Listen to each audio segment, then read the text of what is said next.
Olá, bem-vindos a mais uma talk organizada aqui no Estúdio Eco. O tema de hoje é o futuro das sociedades multidisciplinares, organizado pelo Eco e pela Advocados. Connosco contamos com o Dr. Paulo Sá Cunha, Of Counsel da Abreu e Presidente do Conselho Superior da Ordem dos Advogados, Luís Magalhães, partner da KPMG, e José Luís Moreira da Silva, sócio da SRS Legal e Presidente da ASAP. Muito bom dia a todos. Paulo, se calhar começava por si, na qualidade de Presidente do Conselho Superior da Ordem dos Advogados, respondendo à questão como é que a partir de agora se vai exercer a advocacia em Portugal com as sociedades multidisciplinares, que obviamente já é uma realidade, já não há como voltar atrás. Bom dia, muito obrigado pelo vosso convite. Bom, é uma realidade que eu diria imparável, não é? Há outros países muito próximos de nós, Espanha, por exemplo, e eu tenho essa experiência vivida nos últimos anos, que tem sociedades multidisciplinares e não é nenhum drama, vamos lá ver. Eu pessoalmente não gosto da ideia das sociedades multidisciplinares e isso prende-se com, por um lado, uma visão da advocacia que não é a de uma atividade estritamente mercantil. E quando somos confrontados com sociedades multidisciplinares, há uma tendência que pode levar a assimilar a atividade dos advogados a uma atividade que é uma atividade puramente mercantil. E não é, e do meu ponto de vista, não deve ser. E isso significa que nós não podemos aceitar, e a lei, o projeto neste momento ainda não é definitivamente uma lei e poderá vir a sofrer alterações. Portanto, mas, enfim, eu tenho isso por inevitável, mas vamos ver com que modelo e com que afinação. Sim, mas não parece que as alterações sejam a nível das sociedades multidisciplinares. Não, mas quanto às exigências legais de respeito por uma série de princípios, que são princípios tradicionais e eu diria estruturantes da advocacia, que se têm que manter. A deontologia profissional, o sigilo profissional, os conflitos de interesses, as incompatibilidades, os impedimentos. Portanto, há um conjunto de matérias que têm que ser devidamente salvaguardado sob pena de nós desvirtuarmos aquilo que é o exercício da advocacia no seu núcleo duro e no seu núcleo fundamental de princípios que têm que ser respeitados. Agora, também lhe digo, e nisto posso ser um bocadinho polémico e assumo a polémica, há muita atividade de consulta jurídica e de assessoria jurídica que não tem que ser prestada por licenciados em Direito inscritos na Ordem. Eu admito que possa haver uma categoria de jurisconsultos que idealmente deviam estar inscritos na Ordem e, por outro lado, advogados cuja atividade se centra no mandato forense. Portanto, para mim, aquilo que é o núcleo duro da atividade dos advogados é o mandato forense. E, portanto, quem faz, por exemplo, operações de M&A, ou quem faz due diligence, ou quem faz assessoria imobiliária, sendo licenciado em Direito e estando numa sociedade de advogados ou numa sociedade multidisciplinar, seria aceitável necessariamente que estar inscrito na Ordem. Eu não sou fundamentalista na matéria da preservação dos atos próprios. Nesse aspecto não está em consonância com a atual bastonária. Eu não tenho que estar, Pois, claro. mas estou em muitos outros que são os mais importantes. O que acha é que nós não podemos perder o essencial em razão do acessório e muitas vezes isso acontece, não é? Mas, portanto, diria que é uma realidade inevitável, não é dramática, temos é que ser cautelosos e preservar matérias que este projeto de lei não trata convenientemente do meu ponto de vista. Porque, repara, agora falo como Presidente do Conselho Superior da Ordem. Como é que nós exercemos a ação disciplinar relativamente a pessoas que não são inscritas? Não faz sentido nenhum. Se pensar que a pena mais grave que se pode aplicar a um advogado inscrito é a pena de expulsão, como é que eu aplico a pena de expulsão a alguém que não está na instituição, não é? exatamente. Não está e se calhar não tem que estar. E é esse tipo de questões que têm que ser afinadas. As questões têm que ser afinadas porque há alguma falta de ponderação, há muito voluntarismo, não é? Tem que ser porque a OCDE quer, tem que ser porque a União Europeia quer, tem que ser porque a Autoridade da Concorrência quer. Bom, mas depois tem que se pensar sobre como é que vai ser. Tem que se pensar e muitas vezes não se pensa convenientemente e depois as coisas acabam por, enfim, redundar em aberrações jurídicas e para isso já temos muito, não é? Portanto, melhor é avançarmos com prudência e calma. Luís, enquanto o Paulo falava, viu a abanar a cabeça como que a concordar com o que o Paulo dizia. Devo concluir que acha que as sociedades multidisciplinares podem vir a pôr... tem que se ter cuidado na parte da ética, da deontologia profissional. Como partner da KPMG, como é que acha que isso pode ser acautelado? Bom, eu em relação a isto não consigo, nem quero negociar em termos mais abrangentes do que aqueles que são os que me interessam. Exato. Uma empresa que é altamente regulada, altamente supervisionada pela CMVM, pelo Banco de Portugal, pela Ordem dos Advogados. Portanto, desse ponto de vista, estamos muito tranquilos sobre os temas de sigilo profissional, conflito de interesses, de ontologia. Não temos nada que nos faça recear. Eu admito que haja outras entidades, não chamadas Big Four, que possam ter menos regulação, menos supervisão, onde estes temas que o Paulo estava a enunciar sejam mais... Sim, mas numa hipótese em que a KPMG se possa vir a aliar a um escritório de advogados, por exemplo. Isso não está em cima da mesa, não é uma questão de aliar. Se a KPMG entenda ou não que esta matéria representa para nós e para os nossos clientes, sobretudo, uma oportunidade de negócio. E nós achamos que sim. Portanto, nessa matéria não vejo nenhuma preocupação. Nós temos já regras internas. Não é preocupação, a minha pergunta não era no sentido de se vocês na KPMG têm e tudo isso bem regulado, que eu sei que têm.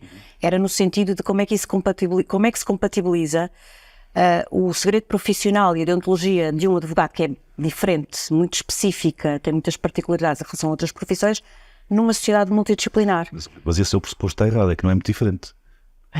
Caso, provavelmente saberá disso, os poderes de sigilo que nós temos, eu não vou dizer que são mais apertados ou mais restritos do que aqueles a que estão sujeitos os advogados, mas posso dizer-lhe que quer desde que surge uma oportunidade de ter um cliente novo, até à fase em que trabalhamos com esses clientes, o conjunto de restrições e balizas que temos de respeitar são tremendos. E, portanto, por isso é que eu digo, esta matéria a nós... Não vos causa qualquer... Não estou a falar em nome das Big Four, estou a falar só em nome da KPMG, mas presumo que seja uma realidade análoga, para nós não nos causa qualquer transtorno. Dr. José Luís Moreira da Silva, porquê que acha que houve tanta resistência em Portugal para se chegar aqui, nesta matéria específica?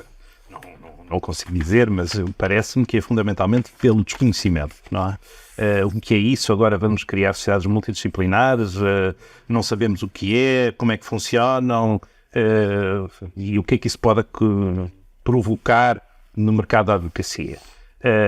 E eu acho que é isso, é esse desconhecimento, não é?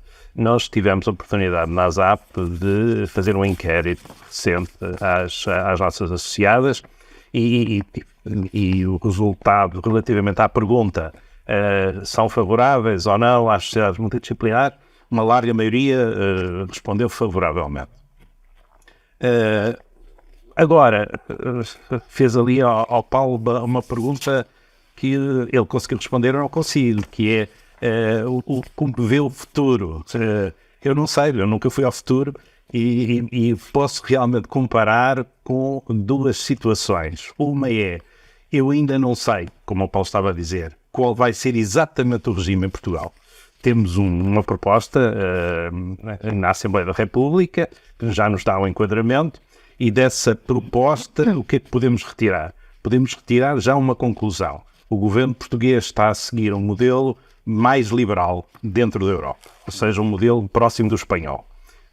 Há outros modelos na Europa que são menos liberais, são mais restritivos, restringem as atividades que se podem juntar, algumas até com alguma imaginação, como por exemplo o modelo francês, que junta as várias ordens jurídicas, como lá há várias ordens profissionais de advogados, em cada área geográfica e depois em cada jurisdição, podem-se juntar os advogados de Paris com os advogados do Conselho de Estado, com os advogados da Corte de Cassação, e pronto, é uma sociedade multidisciplinar só de advogados. Bom, por isso há aqui alguma imaginação que alguns países utilizaram. Claramente a proposta portuguesa é próxima do modelo espanhol e é próxima da diretiva, pronto. O que indicia claramente que o Governo está a fazer uma transposição o mais literal possível da Diretiva Europeia de 2006, da Diretiva de Serviços.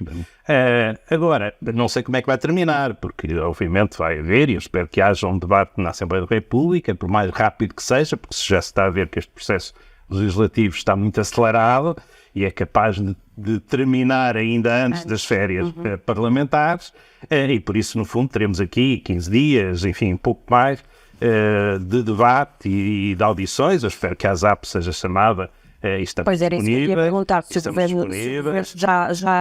já chamou a ASAP. Não, ainda não, mas normalmente nós somos ouvidos no Parlamento. Parlamento, sim. E por isso estou disponível, e a ASAP está disponível para dizer o que pensa sobre este assunto. Eu tenho, relativamente a isso, as preocupações que já demonstramos e que já dissemos várias vezes em público, que é: não temos nada contra as chaves multidisciplinares, desde que seja garantido que a Diretiva de Serviços garante, ou seja, a independência, a imparcialidade, os conflitos de interesse e as regras deontológicas. E isto tem de ser muito bem fixado. Tudo isto tem um panorama de fundo, isto não é algo novo, isto vem desde os anos 90. Há muitos Estados-membros da União Europeia que desde o início dos anos 2000 regulam esta matéria. E tanto é assim que em 2002 o Tribunal de Justiça da União Europeia tem um acórdão sobre esta matéria restritivo, vindo dizer que atividades profissionais que não têm segredo profissional não se devem juntar a uma que tem segredos profissionais. É o acórdão Wouters de 2002. Por isso, como veem, já bastante, esta matéria já tem muita experiência e muito trabalho feito. Agora, se olharmos aqui para a Espanha, pronto, que é: como é que é o futuro? Vamos ver aqui em Espanha, que já tem, a atual lei é 2011, e antes dessa até já estava regulado, por isso todas as sociedades de advogados passaram a ser multidisciplinares? Não. As auditoras passaram? Sim. E são fortes em Espanha? São. Estão ali no top 10 das sociedades de advogados espanholas.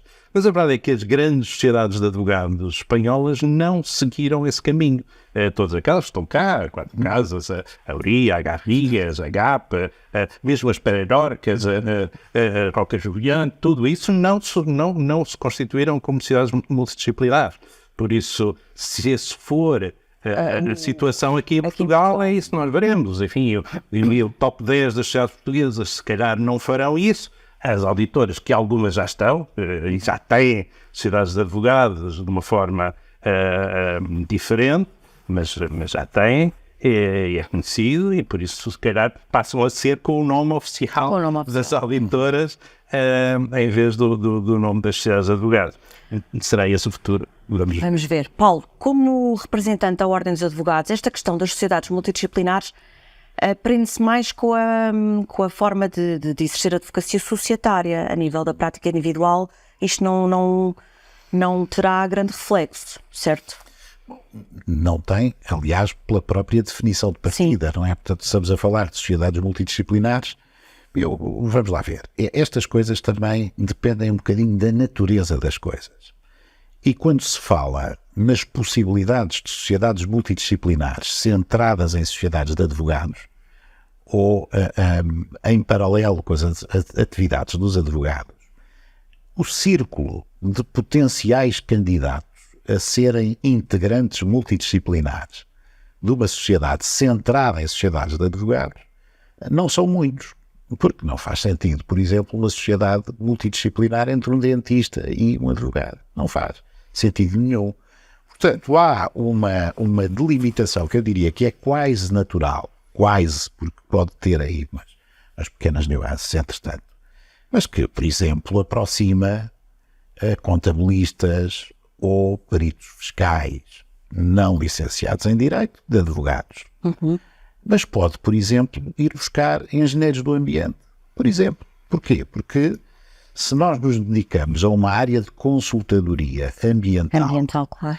As especificidades técnicas que os problemas que aí se colocam são de tal ordem que há vantagem em ter o contributo de um engenheiro do ambiente. Por exemplo, estou-lhe a dar pequenos exemplos só. E isso pode justificar integrar numa grande sociedade de advogados um departamento de técnicos e engenheiros do ambiente. Não vejo mal nenhum nisso. Bom, qual é o problema? O problema pode estar quando o estatuto profissional de categorias de profissionais é incompatível. E isso pode acontecer, por exemplo, relativamente a técnicos oficiais de contas que têm determinados deveres de comunicação de possíveis fraudes fiscais com, por exemplo, um advogado que seja um defensor ou que tenha sido consultado, precisamente a propósito de uma matéria que pode constituir fraude fiscal. E então o que é que acontece? Essa matéria, Essa questão, pronto, coexistem, não é? Pessoas que têm um determinado dever de denunciar e outras que têm o dever de não o fazer. Isto tudo hoje está muito desbatido, porque hoje mesmo o planeamento fiscal está sujeito a determinados deveres de comunicação e, portanto, há esta aproximação de que o Luís falou é uma realidade. Eu não vejo nenhum problema com as Big Four e com no fundo, as contingências regulatórias e deontológicas a que estão sujeitas. Não haverá um grande problema nessa matéria. Sim, nessa matéria, essa matéria é tranquila, não é? Vou dar um exemplo prático. Esse cenário é tranquilo. Vou dar um exemplo prático e que vem de Espanha, precisamente. Porque a Quatro Casas já era multidisciplinar. Sim. Embora, enfim, com pessoas da área contabilística, da área financeira, da economia, enfim, era uma multidisciplinaridade definida, não é? À partida, por esta natureza das coisas e proximidade. Mas tem um exemplo muito curioso a esse respeito. Eu acho que o nosso regime de prevenção de branqueamento, no que respeita aos advogados, é equilibrado. É equilibrado. Porque obriga, por exemplo, à comunicação de operações suspeitas através da ordem e do bastonário. Em Espanha não é assim. Em Espanha, a prevenção do branqueamento é feita por uma entidade administrativa que não tem nada a ver com a ordem e que tem poderes, a meu ver, demasiadamente intrusivos de fiscalização do cumprimento dos deveres de prevenção do branqueamento nas sociedades de advogados. Porquê? Precisamente por via da multidisciplinaridade. Porque quando se mistura atividades que têm níveis de proteção de segredo mais baixos, a tendência é nivelar por baixo e não nivelar por cima. Portanto, os advogados espanhóis, em matéria de sigilo profissional, no que respeita à prevenção do branqueamento e do financiamento do terrorismo, estão muito mais desprotegidos do que os advogados portugueses. E isso é mau, é uma consequência que eu gostava de não ver no futuro próximo. Não é? E é um pequenino exemplo do que pode vir a suceder. Por exemplo, a autoridade da concorrência, que tão empenhada tem sido neste processo todo. A autoridade da concorrência, do meu ponto de vista, hoje não pode exercer a sua atividade de inspeção e de fiscalização nas sociedades de advogados. Não tem competência para o fazer. Ainda que seja uma atividade económica, mas não me parece que o possa vir a fazer. Nas sociedades multidisciplinares poderá ou não. Pois é, essas dúvidas que depois terão que ser bem acauteladas. E que nós temos, e nós sabemos, por exemplo, que relativamente aos advogados de empresa, aos advogados internos, tudo aquilo que é sigilo profissional em matéria de concorrência tem sido completamente postergado. Até, inclusivamente, com o beneplácito de jurisprudência do Tribunal Europeu, que tem sancionado essas matérias, dizendo que os advogados internos há decisões que não são inteiramente coincidentes. Mas a ideia é de que o advogado interno não tem a proteção do sigilo profissional que tem um advogado externo. Não é? É uma ideia perigosa também e que a questão da multidisciplinariedade pode vir a colocar na prática. E é nessas coisas que tem que se pensar olhando para a experiência de outros países, para as soluções que aí foram encontradas e fazer uma avaliação sobre se isso é bom ou mau. Eu, em matéria de branqueamento, digo-lhe já que antecipo que é mau se nós baixarmos o nível de proteção que ainda conseguimos manter em determinadas áreas, não é em todas. Naturalmente que os meus colegas que se dedicam à assessoria de operações imobiliárias ou à negociação de passes de jogadores de futebol, só para lhe dar 2 exemplos, estão sujeitos a regras de prevenção do branqueamento completamente distintas daquelas a que eu estou enquanto advogado, sobretudo da área penal. Porque, naturalmente, se alguém me procura depois de ter incorrido num ato de branqueamento e podendo vir a responder criminalmente por um ato de branqueamento, se eu sou consultado sobre essa matéria, não tenho o dever de denunciar. Ou seja, no fundo, era negar o direito de defesa de quem nos consulta. Isso tem que ser preservado, não é? Portanto, enfim, exemplos e tópicos para a discussão, não é? Luís, uma das coisas que surge muito nesta questão por parte da advocacia tem a ver com, para quem é contra as sociedades multidisciplinares, os argumentos são muito focados na natureza da profissão da advocacia. Muitas vezes não se pensa no cliente, no que é que um cliente, de que forma é que isto pode beneficiar um cliente. Enquanto partner da KPMG, olhando também para o mercado das sociedades de advogados que possam estar interessados, de que forma é que os vossos clientes podem melhorar com isso? Sim. Com essas alianças, para essa Se a expressão. Filipe não fizesse essa pergunta, eu ia responder comentando aquilo que Paulo disse, porque eu acho que nós estamos, e bem, a jogar esta conversa de hoje, pelo menos para já, em aspectos que não podem ser menosprezados nem desconsiderados, são aspectos mais adjetivos, regulatórios, muito importantes para que a profissão, como um todo, não fique, enfim, prejudicada com este movimento. Isso é muito importante. Mas acho também que é muito importante falar disso que agora a Filipe suscita, não é? Que é o mercado e os clientes. Porque não só em Portugal, como noutros países, o que nós vemos é que naquilo que é o nosso interesse é o business law, ou seja, as operações onde nós, não é seguramente direito penal, não estou a ver nenhuma das Big Four a fazer uma prática de direito penal, ou sequer direito da família. Mas compliance já farão. No nosso caso talvez não, mas enfim, esse tipo de práticas onde estas questões são talvez mais sensíveis, não nos interessam, sinceramente. Naquilo que é o business law, o direito dos negócios, eu acho que é evidente que, e é isso que nós esperamos, que o mercado reconheça que uma oferta mais integrada, como hoje já acontece de resto, mas fatiada, hoje em dia uma operação, seja uma operação de M&A, uma operação, e não estou sequer a referenciar temas novos, onde, de novo, o legal vai ajudar outras valências que são necessárias. Os temas da ESG, que hoje tantos desafios suscitam nas empresas, são áreas onde é preciso ter valências diferenciadas. E, portanto, eu acredito que, em princípio, o serviço será mais integrado, mais completo, eventualmente menos dispendioso, porque é mais fácil ver sinergias entre as várias práticas. Portanto, eu acredito que, como acontece em Espanha, como o José Luís dizia, e noutros países, em Itália, em França, na Holanda, acredito que o mercado vai conseguir perceber que algumas formas de exercer a advocacia devem manter-se nas ditas sociedades tradicionais, eventualmente. Mas, se calhar, há outras em que uma visão multidisciplinar pode trazer vantagens. Portanto, não vejo nenhum problema com esta concorrência sã e leal entre os dois modelos diferentes. José Luís, fazendo a mesma pergunta que fiz ao Luís, agora enquanto sócio da SRS Legal e não representante da ASAP, de que forma é que, de facto, acha que esta discussão tem sido muito focada naquilo que é o exercício da advocacia e pensar pouco no cliente, e tem sido um bocado posto para segundo plano quem defende ou quem é contra as sociedades multidisciplinares, esquecem-se que, de facto, o cliente, havendo uma oferta de mais-valias, de mais valências, aliás, que pode ser benéfico. Pode abrir-se aqui o leque da possibilidade de uma sociedade one-stop shop, não é? Uma sociedade poder prestar todos os serviços, poderá ter aqui realmente sinergias, como o Luís diz, mas não é nada impede que hoje em dia já isso se verifica com a junção de uma consultora, de um banco, de uma sociedade fiscal, de uma sociedade de advogados, e prestam esse serviço ao cliente, não é? Muitas vezes, em grandes operações, é óbvio que tem que se juntar todas essas valias. Como disse também, o ambiente é um dos casos típicos. Normalmente, eu trabalho também nessa área e estão comigo engenheiros do ambiente, né, a trabalhar com o cliente. Precisamente hoje em dia já isso se verifica. O cliente pede isso e o cliente tem isso de uma forma de juntando todas as pessoas que têm essas valências. Poderá ser melhor ou não com a sociedade disciplinar, é uma questão que vamos ver, mas no fundo isso é a posição que levou à criação das sociedades multidisciplinares. Elas só aparecem porque o mercado pediu que isso acontecesse. E depois, a seguir, veio a regulação, muito bem, vamos criar então esta nova figura.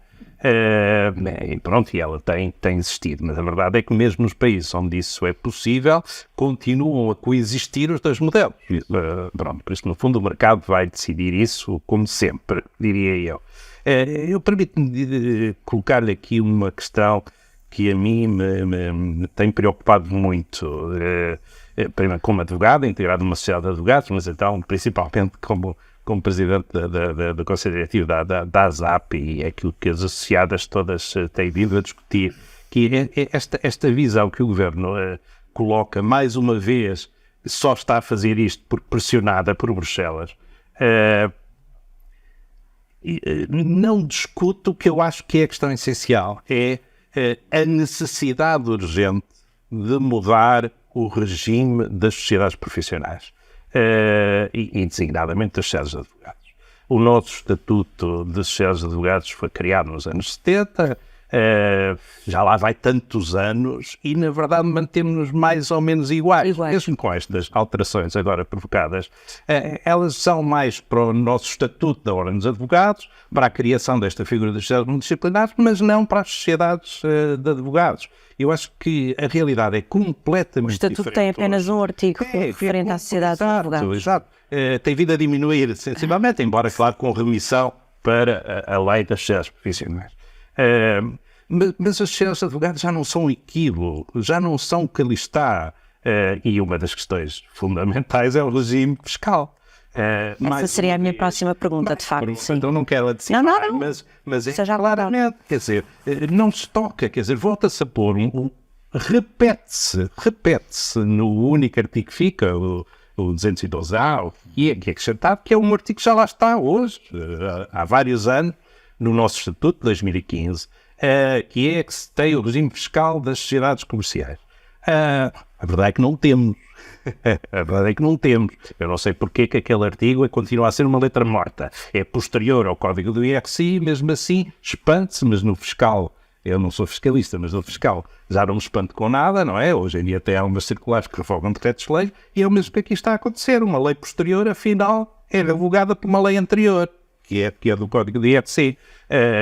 Continua-se a aplicar ao regime específico para as sociedades profissionais sem perceber que há variadíssimos tipos de sociedades profissionais hoje em dia, umas mais próximas das verdadeiras antigas sociedades profissionais, que eram no fundo famílias que se juntavam da mesma profissão e exerciam em comum a sua atividade, para outras realidades empresariais. Não são mercantilistas, não é a mesma coisa. É uma realidade empresarial. E isto tem que ser refletido na lei e não está e continua a não estar. E quando questiono o governo sobre isto, diz as sociedades multidisciplinares vão resolver esse problema. Mas eu não quero ser resolvido através das sociedades multidisciplinares, eu quero ser resolvido como sociedade de advogados, que ela reflita o que é hoje uma sociedade de advogados no século XXI, que já não é aquilo que estava nas leis de 1979. Não é? Já não é. Nenhuma de nós hoje, das quase todas as associadas da ASAP, e são muitas, não se revêem naquele regime, do regime hoje existente, que é claramente prejudicial e claramente violador da concorrência, já que a autoridade da concorrência tanto fala, olhe para isto, porque há sociedades que praticam advocacia em Portugal que não estão sujeitas ao mesmo regime que as sociedades de advogados. Por isso, basta ser uma sucursal de uma sociedade estrangeira que tem outro regime completamente diferente do que existe em Portugal. Como é o caso da Quatro Casas, por exemplo. Não posso dizer que são todas associadas dessa. E eu não quero desfazer o regime delas, eu quero ficar com... Exato. Mas não pode haver aqui uma diferença tão grande. E depois amanhã, com as sociedades multidisciplinares, essa diferença ainda se vai acentuar. Claramente as sociedades multidisciplinares vão ser empresas e vão ser tratadas e tributadas como empresas. E por isso, mais uma vez, uma distorção total da concorrência. Paulo, isto não pode ficar mais... Concorda com esta questão relativamente ao regime fiscal? Com certeza que sim, quer dizer, acho que há uma série de tabus que são os maiores fatores de imobilismo e de aversão à modernidade e à evolução que se verificam ainda na advocacia muito tradicional. Eu estou inteiramente de acordo com o que o José Luís disse a este respeito. E hoje, enfim, numa sociedade que adota um modelo empresarial, e todas as grandes sociedades de advogados são hoje empresas. E quando eu há bocadinho falei no mercantilismo, já agora para clarificar isso, que eu digo é que não é puramente mercantil, mas tem uma componente mercantil, obviamente. É uma forma de ganhar a vida e também não deve haver nenhuma aversão ao lucro. As empresas existem para ter lucros, não é para ter prejuízos. E, portanto, as sociedades de advogados são empresas, visam o lucro.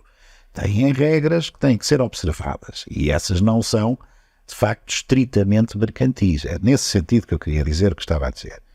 Agora, o que diz o José Luís acerca do regime fiscal é absolutamente correto e aí não vejo nenhuma vontade legislativa, nenhum ímpeto legislativo apressado para resolver um problema que é um problema que esse tabu existe por parte do poder político? Qual é que é a razão? É porque assim é melhor, é para arrecadar impostos. a quem está sujeito a esse regime de transparência fiscal Pois. é absolutamente terrorista, não tenho a mínima dúvida em dizê-lo. Portanto, não é benéfico para o governo, para o Estado e, portanto... Não, e para as sociedades de advogados que estão sujeitas, claro, claro. sobretudo para os sócios dessa Não, o que eu ia dizer é que o que eu estava a dizer é que não é benéfico mudar o regime, não é governo. Para vocês seria muito benéfico mudar. O que eu salientar é que mesmo sem as sociedades multidisciplinares, nós hoje já temos incoerências relativamente ao regime de pessoas que trabalham nas sociedades. Outro tabu em que vou tocar. Porquê é que os associados não hão de ter um contrato, não digo um contrato de trabalho, não vou a esse ponto, mas um contrato que regula um conjunto de direitos e deveres que se calhar se justifica? Porque é que em grande parte dos casos, os associados de uma sociedade de advogados são meros prestadores de serviço às sociedades? É um tema que também tem que ser defrontado. Mas numa sociedade de modelo empresarial, nós temos trabalhadores subordinados que têm um regime de férias específico, um regime de segurança social específico, não é? Que estão a conviver lado a lado com os tais prestadores de serviços que não têm nada disso, claro. E se nós tivermos, por exemplo, uma sociedade de advogados que dispensar um colaborador não advogado, temos que lhe pagar a compensação legal que for devida, não é? E temos que o despedir de acordo com as regras laborais aplicáveis. Geral, sim. Mas se for um associado que trabalha ali ao lado, não é? Pode-se chegar à frente do nosso colega e dizer, meu caro amigo, olha, amanhã escusa de vir. Amanhã já não vem mais e vá lá à sua vida, não é? E não aborreça. Ora, isto é perfeitamente incongruente, mas existe. E não tem nada a ver com as sociedades multidisciplinares. Claro que quando passamos a ter sociedades multidisciplinares, isto vai se agravar, vai subir um degrau na escalada destes problemas. E o que me surpreende, de facto, o José Luís falava nisso, é esta pressa em legislar. Eu não consigo perceber a pressa.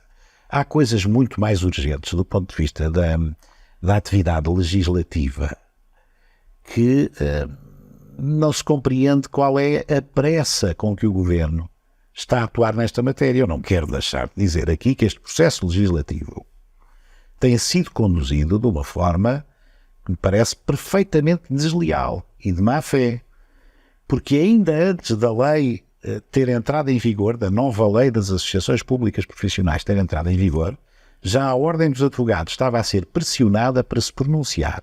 A lei não tinha entrado em vigor e a lei tem prazos de audição aos interessados. Não foram respeitados. Exatamente.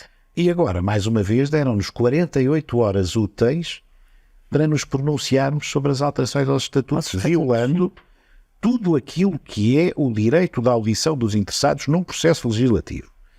E, portanto, se é para isso, eu até prefiro que não nos consultem, porque senão temos um simulacro de processo legislativo que obedece a um conjunto, não é, de requisitos, que aliás são constitucionais, julgo eu, José Luís dir-me-á melhor, que é mais especialista nessa matéria, não é? Mas não é, obviamente, que confrontando as pessoas num período de feriados, ainda por cima, exato, com um prazo de 48 horas úteis, completamente injustificado, que se está a proceder à audição da Ordem dos Advogados. Não está.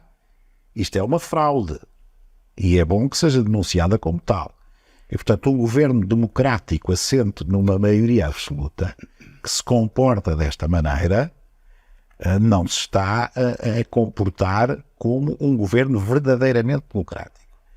E eu fico surpreendido, repare, deixe-me só acrescentar isto, de um partido que teve grandes advogados portugueses e que se devia orgulhar dessa tradição, Salgado Zanha, Mário Soares, António Arnaud, distintíssimos advogados. Acho surpreendente como é que um partido como o Partido Socialista conduza este processo desta forma, que é perfeitamente hedionda e muito pouco democrática. Portanto, eu diria que estes meus colegas que citei não têm motivo nenhum para se orgulharem do Partido Socialista que hoje procede desta forma. A resposta é a maioria absoluta. Pois, está bem. Sim, se calhar a maioria absoluta não será, não quero entrar por aí. Exatamente. Isso pode ser para outra conversa.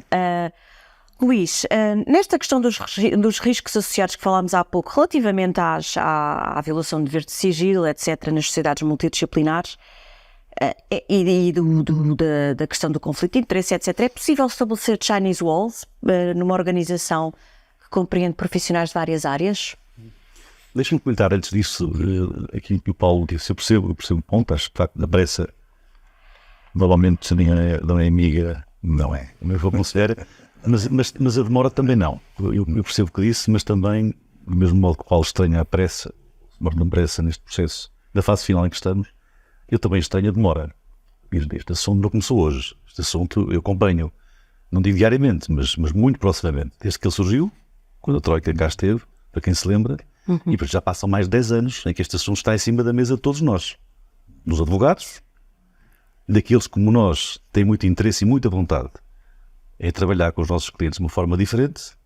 Alguns dos meus concorrentes, como já foi dito, já o fazem de uma forma, enfim, muito particular, que nós não acompanhamos. E, portanto, este assunto não é novo.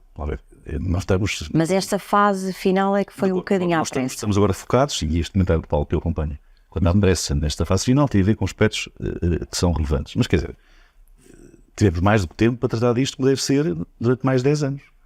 E, portanto, há pouco perguntou ao Zé Luís o que é que terá explicado esta demora ou esta resistência. Cada um saberá o que, enfim, a sua opinião, mas, quer dizer, eu acho que claramente há aqui um tema de receio de concorrência. O que eu acho que não tem sentido nenhum, acho que é bom para a advocacia, é bom para os clientes, sobretudo, é bom para os jovens. Nós estamos há pouco a falar, antes de começar este debate, sobre um outro aspecto que também está a ser suscitado, que é os estágios, a relação de estágios, que não tem a ver com este assunto. Passam a ser obrigatórios. É que nós temos hoje uma produção de juristas, de advogados, se quiser, que saem das faculdades de Direito, muito interessante, com gente de muito valor, muito talento. E, portanto, estas casas como a nossa contratam centenas de pessoas por ano, centenas, e temos vários juristas de grande qualidade a trabalhar connosco, vão ter uma capacidade de deixar o talento evoluir também na área da advocacia. E, portanto, eu acho que temos muito tempo, muita demora, em cima da pressa recente, temos muita demora que eu não consigo perceber, a deixar que este assunto evolua, como acontece nas generalidades dos países europeus. E, portanto, acho que agora temos de nos focar e fazer as coisas bem feitas, corrigindo o que há já a corrigir, do ponto de vista adjetivo. Mas, quer dizer, no fim do dia, acho que é um mercado que vai beneficiar disto, os jovens vão beneficiar disto também. E quanto ao aspecto mercantilista, Paulo, eu percebo o que está a dizer, mas não, acho que nós hoje falamos tanto sobre o propósito das organizações, todos temos propósitos. O ECO também tem, com certeza, um propósito, e não quer ter prejuízo. Os advogados não são mercantilistas, como nós também não somos. E na semana passada saiu um ranking ibérico sobre o volume de negócios das sociedades em Portugal. E achei muito interessante. Nós temos as 30 maiores sociedades de advogados em Portugal, produzem cerca de 500 milhões de euros de FIIs honorários. Muito interessante, uma atividade muito interessante, muito rentável. Dessas 30, as primeiras 5 representam metade. Portanto, 5 sociedades de advogados em Portugal originam 250 milhões de honorários. É interessante, não tem mal nenhum. E, portanto, acho que temos de separar a parte mercantilista, o propósito da advocacia. Nós também podemos dizer que, enquanto registros oficiais de contas, temos uma função de interesse público que desempenhamos, altamente regulada, altamente supervisionada. Portanto, não há nenhum conflito entre uma coisa e a outra. E, portanto, compreendo o tema da pressa, mas também tenho a demora que estou a ser aqui. Bom, Luís, permita-me só dizer que o responsável pela pressa é o responsável pela demora. Nós estamos a falar dos órgãos legislativos do Estado, que, ora, atuam com umas demoras incompreensíveis, ora, passam rapidamente, não é? Uma espécie de comportamento bipolar para o inverso. E agora é uma pressa excessiva. Ambas as coisas são más, não é? Agora, a crítica aí tem que ser apontada a quem de direito, que é os nossos governantes. E por uma questão de respeito para com as pessoas, não vou comentar o que é que eu acho sobre a demora. Quanto à pressa, percebo o que está a dizer. Certo. Mas quanto à demora, afinal, sabemos quem são as pessoas que estavam envolvidas no processo e acho que há aqui houve um travão simpático que foi dentro do processo e que estou-se até aqui. Mas, enfim, finalmente chegou a hora. Para a transposição já foi atrasada, não é? A diretiva é de 2006, a transposição foi feita em 2010, e sobre esta matéria, com o artigozinho, que nem sequer reproduzia integralmente o artigo 25 da diretiva, permitindo, no fundo, que depois nos estatutos cada ordem regulasse como quisesse, que a nossa ordem proíbe. E por isso, desde 2006 até agora, é esta a demora. Há muita gente aqui no meio que é abrangida. Nós não fomos.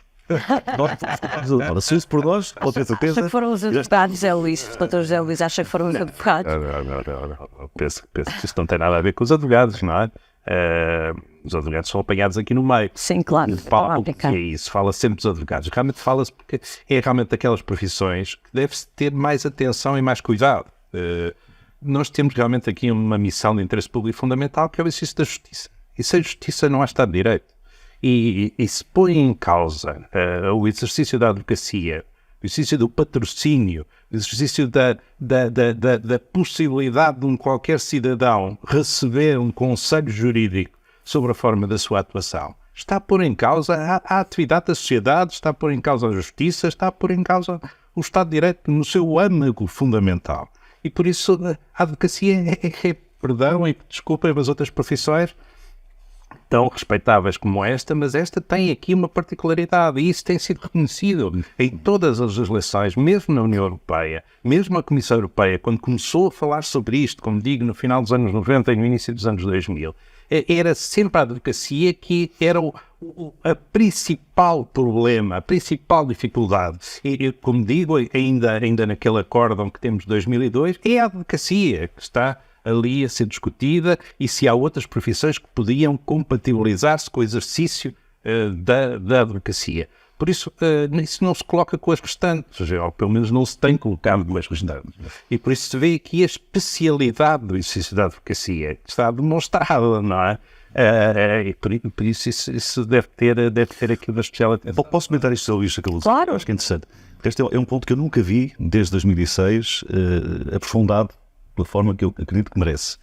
Que é a seguinte: nós quando falamos em advocacia, o Zé Luís agora foi muito vocal nessa visão, muitas vezes confundimos duas realidades que me parecem que são bastante distintas e talvez devessem ter merecido um enquadramento normativo também próprio. Desde há pouco o Paulo falava em relação ao mandato e à ordem. Certo. Uma coisa é o mandato forense e este sentimento que a advocacia tem alguma particularidade face a outras profissões, no respeito ao exercício da justiça, ao acesso aos tribunais. É uma área que, fica claro, não nos interessa. Depois há um outro mundo, e os tais 500 milhões que há pouco eu referi, pode ter certeza, não são esses. Não são esses. E, portanto, tem a ver com a assessoria jurídica. A assessoria jurídica ligada ao mundo dos negócios. Sim. Não tem a ver já tanto com esta dimensão mais vincada que o Zé Luís sublinhou. Portanto, talvez um caminho que se pudesse ter explorado e que não foi, de facto, era tratar de forma distinta aquilo que não é igual. Sim, sim. Daquilo que não é igual. Por quanto ao resto, aquilo que é a assessoria jurídica em operações de M&A, operações imobiliárias, operações nos dados também, quer dizer, eu não vejo aí grande diferença entre aquilo que fazem os advogados do que fazem outros profissionais, sejam engenheiros, sejam assessores financeiros, não vejo grande diferença e, portanto, se calhar estamos aqui, enfim, prejudicados por esta ideia que eu percebo. Essa advocacia empresarial provavelmente também está prejudicada nesse sentido. Paulo, concorda? Concordo. Aliás, disse isso desde o princípio, não é? Para mim, o núcleo duro da advocacia, quando se pensa em advocacia, em advogados, e advogados de renome, não estou a menosprezar outras áreas. Pensa-se em profissionais do foro, pessoas que vão à barra. Sim. Aliás, por alguma razão, os mais mediáticos, como o Paulo, por exemplo, são da área de penal. Mas isso não quer dizer que não haja pessoas meritórias noutras áreas. Sim, claro. A questão é que o núcleo duro que reclama, de facto, uma proteção especial, e não é por acaso que a Constituição tem um artigo que diz que os advogados, no exercício do mandato, devem gozar de imunidades.